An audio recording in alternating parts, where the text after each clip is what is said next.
हिमाचल प्रदेश में multitask worker की भर्तियां की जा रही हैं। इसी के तहत नालागढ़ पीडब्ल्यूडी विभाग द्वारा मल्टीटास्क वर्कर रखने की प्रक्रिया भी शुरू हुई। पूरे बीबीएन क्षेत्र में तकरीबन 1700 उम्मीदवारों ने फॉर्म भरा। इन 1700 उम्मीदवारों में से 142 उम्मीदवार ही भर्ती किए जाएंगे।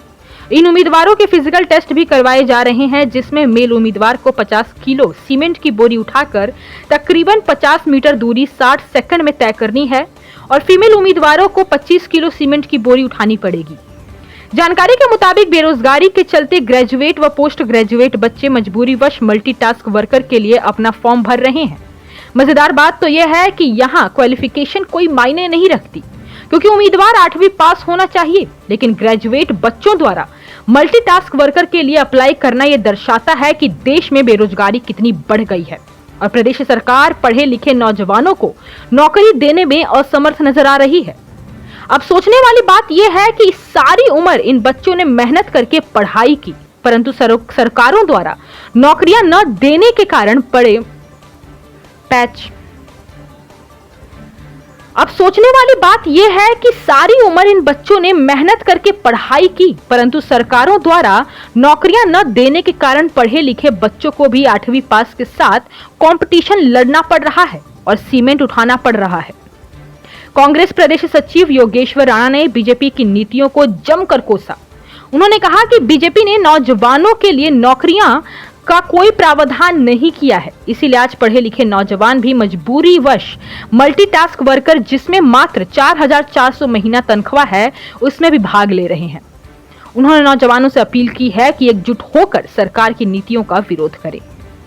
सरकार द्वारा नौजवानों के लिए 2 करोड़ नौकरियां व विकास के वादे जमीनी हकीकत कुछ और ही बयां कर रहे हैं। अब देखना यह है कि अगर जल्द ही प्रदेश व केंद्र सरकार कोई नई नीतियां नहीं अपनाती तो आने वाली पीढ़ियों के भविष्य का क्या होगा।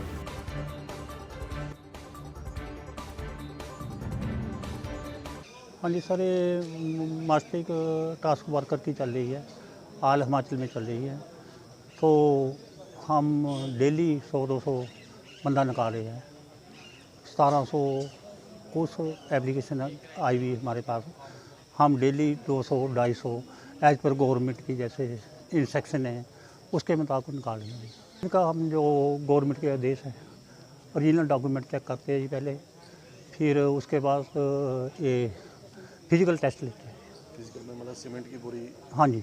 अच्छा, वो लेडीज़ के लिए 25 किलो की है, तो जेंट्स के लिए 50 किलो। 50 किलो। हाँ जी। देश के लिए, प्रदेश के लिए ये बहुत शर्मसार करने वाली चीज़ है कि हमारे ग्रेजुएट, पोस्ट ग्रेजुएट, बेरोजगार युवा इतने त्रस्त हो चुके हैं इस सरकार की नीतियों से कि वह एक मल्टीटास्क की पोस्ट के लिए 1700 व्यक्तियों ने बीबीएन में अपनी वो भरा है, टेस्ट के लिए भरा है, जिसमें से 142 व्यक्ति ही उसमें रखे जाने हैं।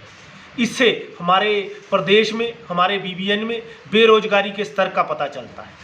जैसा कि आपको पता ही है, हमारे जो यहाँ पे टेस्ट हो रहे हैं उसमें सबसे पहले तो जो शर्मसार करने वाली चीज़ें थी, फिजिकल टेस्ट करने के लिए इन्होंने रखा है कि 50 किलो की बोरी उठा करके आप भागेंगे और अपने 50 या 60 सेकंड जो टाइम दिया है उसमें अगर भागते हैं तो आपको 2 नंबर दिए जाने हैं। परंतु बात यह है कि कोई हर जो युवा वहाँ पे भाग रहे हैं, हमने देखा प्रत्यक्ष रूप से भी, वो 15 या 20 सेकंड में वो भाग के पूरे कर लेते हैं, जिसकी वजह से सबके 2-2 नंबर लग रहे हैं। उसमें फिजिकल फिटनेस भी प्रॉपरली जांची नहीं जा रही है। और उसके बाद महिलाओं के लिए जो 25 किलो की बोरी उठा करके भगाया जा रहा है।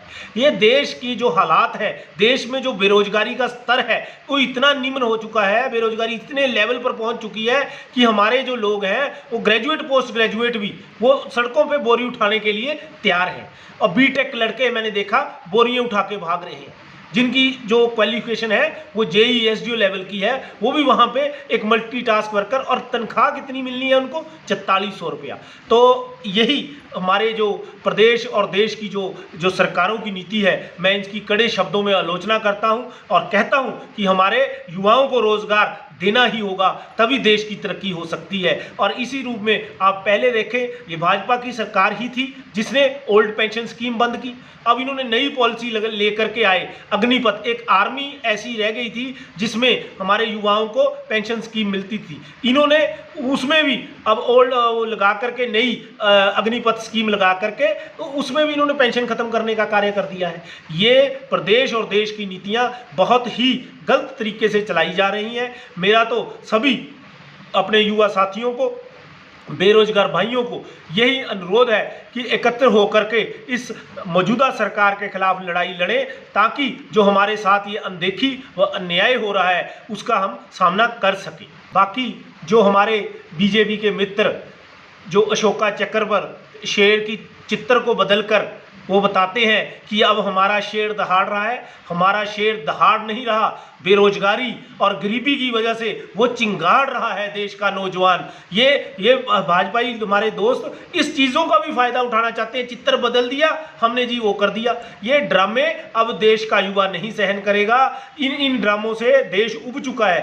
देश को रोजगार चाहिए, देश को लोग युवाओं को, बेरोजगारों को रोजगार चाहिए। देश के युवाओं को कुछ ना कुछ ऐसी पॉलिसीज चाहिए जिससे कि उनकी डेवलपमेंट हो सके।